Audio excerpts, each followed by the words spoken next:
Entonces tenemos la sonometría, vamos a hacer dimétrica, dos ángulos iguales y uno desigual. Entonces dibujamos el eje vertical y ahora hacemos con el compás un arco. Vamos a coger, por ejemplo, este punto y tenemos aquí, vamos a hacer una dimetría. Eso quiere decir que si, por ejemplo, cojo este arco, tiene que haber igual ángulo de este lado que de este, ¿no? Entonces podría cogerlo aquí en un punto cualquiera, una distancia, por ejemplo esta, y ahora ya sé que los dos ejes van a ser simétricos, ¿no? Lo que pasa es que esto se abre mucho, voy a hacerlo no tan abierto, voy a hacerlo, por ejemplo, en vez de así, voy a hacer más hacia aquí, este y este, ¿vale? Fijaros que el centro tiene que estar sobre este eje, ¿vale? Con lo cual ya voy a hacer ahí una asonométrica dimétrica, ¿vale? Entonces cojo este punto, como vemos eso ya no es de 120 grados y por tanto estamos en dimétrica, ¿vale? Bueno, verificamos que no tiene 120, ya sería casualidad. Ahí vemos que no tiene 120 grados, ¿no? Parece que pues es más o menos sobre 110 o incluso más, ¿no? Bueno, una vez que tenemos esto, decimos, vamos a hacer entonces una figura como esta, la pirámide y sus sombras. ¿Qué pasa? Que ahora el cuadrado, es verdad que aquí es simétrico, ¿no? O sea que no tendríamos problema tampoco. Pero bueno, en todo caso, para saber las dimensiones, sí que puedo hacer el abatimiento, ¿no? Entonces, si hago el abatimiento, hago la perpendicular,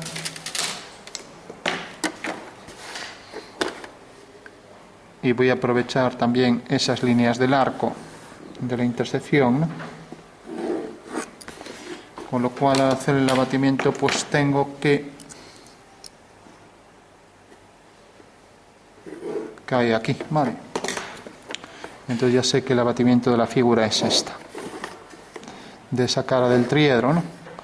Entonces cojo pues la medida para un cuadrado para esa pirámide, voy a coger por ejemplo este cuadrado, ¿vale?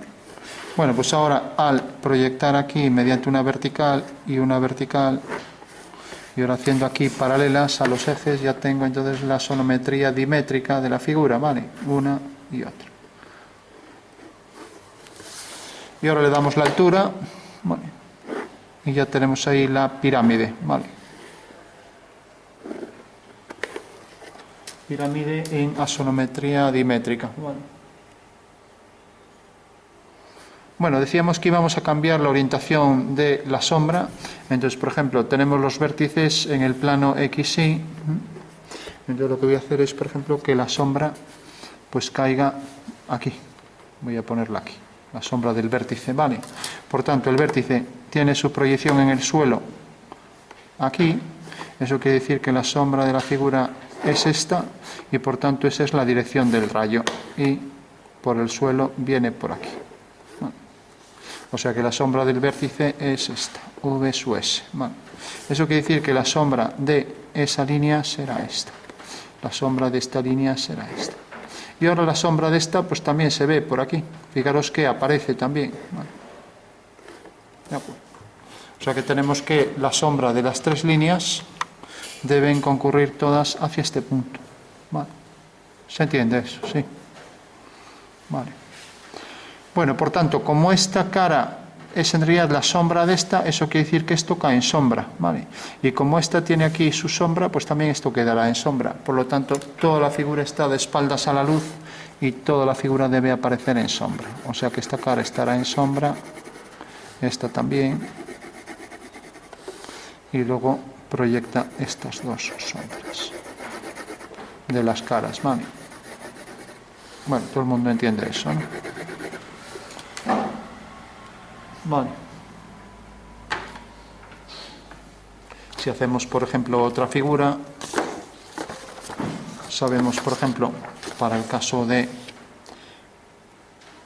una circunferencia, podemos hacer un rombo igual que este, ¿no?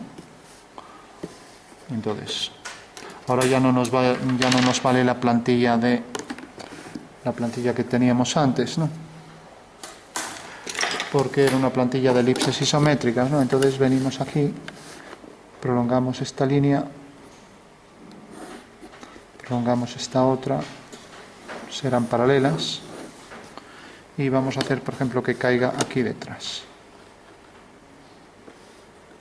Pues tenemos aquí ya esto, y ahora hacemos una vertical, y estamos haciendo una traslación de esa figura, ¿vale? Y hacemos aquí una paralela a esta, y ya tenemos la base de la figura donde inscribiremos la circunferencia. Si está bien dibujada, los dos vértices deben estar sobre una horizontal, ¿vale?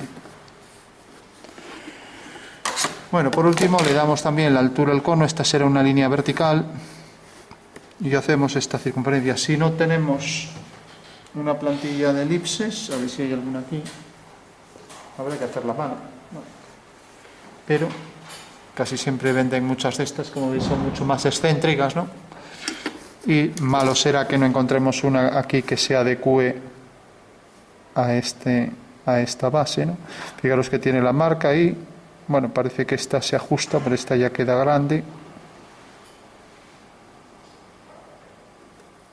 Esta, bueno, es mejor esta.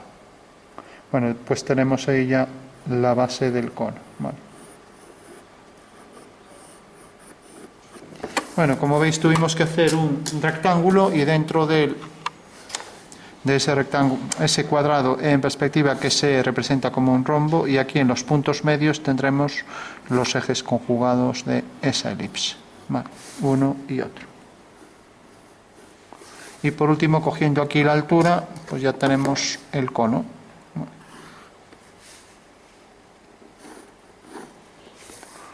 Bueno, pues seguimos también la dirección de, como veis, un eje vertical provoca esta dirección que llamaré D.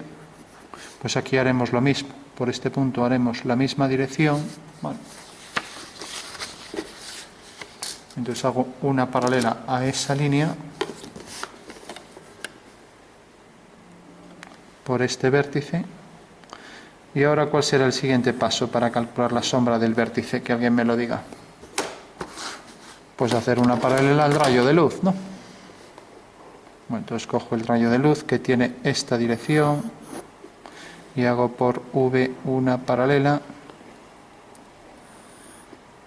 A ver. Bueno, y vemos que cae aquí. Desde este punto hago las tangentes a la elipse.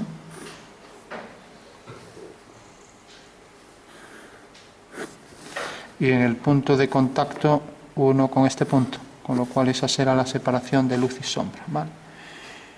Bueno, fijaros que la sombra viene por aquí y se montaría encima del cono, pero el cono ya aquí está de espaldas a la luz, está todo en sombra, ¿no? Con lo cual tampoco hay problema, porque si estuviéramos del otro lado sí que habría que calcular cómo sube la sombra del cono por la figura, ¿vale? Bueno, entonces esto quedaría todo en sombra.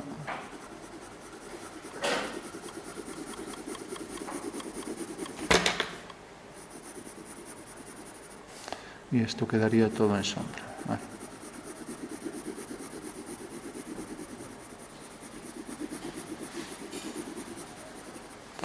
Bueno, pues esa sería la sonometría trimétrica de las dos figuras con su sombra. Recordad también que aquí pues habrá variedad tonal, que ya digo, ya no es cuestión de el cálculo de la geometría descriptiva.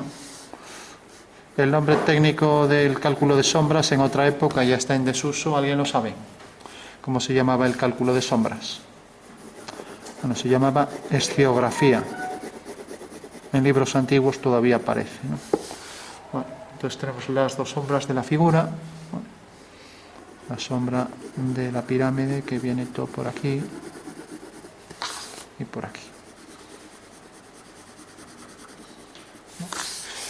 Bueno, pues esas serían las sombras, y fijaros que pasa por este punto y ya vamos a concluir con esto. La sombra pasa por este punto y pasa por este punto, ¿vale? Y realmente dos líneas que concurren en un punto, ¿vale? Y como es la sombra del punto A a su S, entonces la vamos a poner aquí a su S', pasa por este punto, y luego la sombra de este punto, del punto B, B su S, ya que coincide con él, pues es este, B sub S', y pasa por este otro punto. Eso quiere decir que la sombra real es esta, ¿no? Y ya la tenemos aquí en planta con el abatimiento, ¿vale? Y si hacemos una vertical, está bien dibujado, si está bien dibujado, esta vertical pasará por ese punto, ¿vale? Bueno, entendéis que la proyección en verdadera medida de esa sombra es esta. Hemos abatido esto hacia aquí, y como esto pasa por el eje de giro, pues entonces necesariamente esos dos puntos son invariables. Eso quiere decir que esta es la sombra de la pirámide en verdadera forma, ¿vale? Podríamos dibujar aquí también la sombra propia, y ya vimos que la sombra propia viene dada por esta cara y esta, o sea que estas dos caras aparecen en sombra. Bueno, pues eso sería ya el cálculo de obtener la sombra propia y la sombra arrojada en verdadera forma en una asonometría.